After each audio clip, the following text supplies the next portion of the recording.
Falmata Ousmane vit maintenant à Abuja avec sa famille après son départ de l'État de Borno l'année dernière.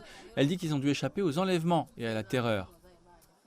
Notre ville était attaquée, les maisons incendiées et nous ne pouvions pas rester. Alors mon mari et moi avons dû retirer nos enfants de l'école et nous nous sommes précipités ici à Abuja pour nous mettre en sécurité. Tout le monde n'a pas réussi à échapper à cette vague d'insécurité comme Falmata. Depuis décembre, environ 1000 étudiants du nord du Nigeria ont été kidnappés.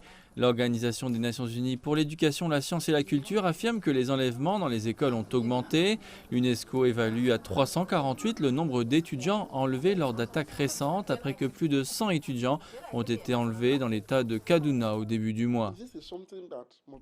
C'est quelque chose qui doit être traité comme une urgence de sécurité nationale. Ce doit être une guerre totale, une opération militaire chirurgicale concise avec une précision clinique pour éliminer les bergers criminels de nos communautés, villes et villages et les décimer autant que possible.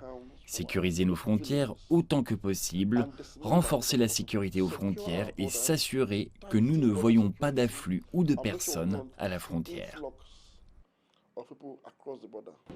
En 2014, l'ONU a lancé une initiative pour la sécurité des écoles au Nigeria après que près de 300 écolières ont été kidnappées dans l'état de Borno.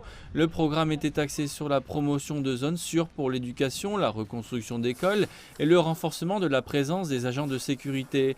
Il impliquait des enseignants, des parents, des policiers et des dirigeants des communautés touchées. Cependant, le programme a été interrompu après l'entrée en fonction d'une nouvelle administration en 2015. Le nord du Nigeria est classé depuis le début des années 70 comme une région défavorisée sur le plan éducatif, nécessitant certaines formes d'action positive pour favoriser un meilleur accès à l'éducation pour les enfants du nord du Nigeria. Ainsi, avec cette dernière attaque contre les établissements d'enseignement, le nord s'enfoncera bien sûr dans la dépression de l'éducation, de telle sorte que tous les gains réalisés au cours des 50 dernières années pour sortir le nord du désavantage éducatif auront été considérablement inversés. Le président Muhammadu Buhari a condamné les attaques contre les écoles qui, selon lui, pourraient gravement toucher le secteur de l'éducation déjà en difficulté dans le pays.